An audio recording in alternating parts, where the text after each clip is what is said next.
My pet peeve is not properly loading the dishwasher.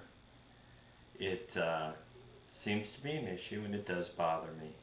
The thing that bothers me about it is the fact that there are slots in the racks. Each slot should hold one dish.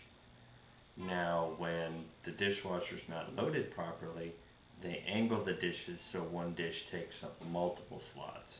What then happens is you have a half-filled dishwasher and a sink full of dishes.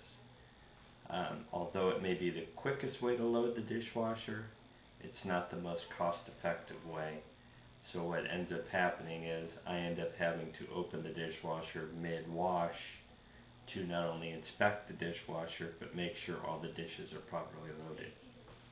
This covers my pet peeve, and I hope you find this interesting and informative.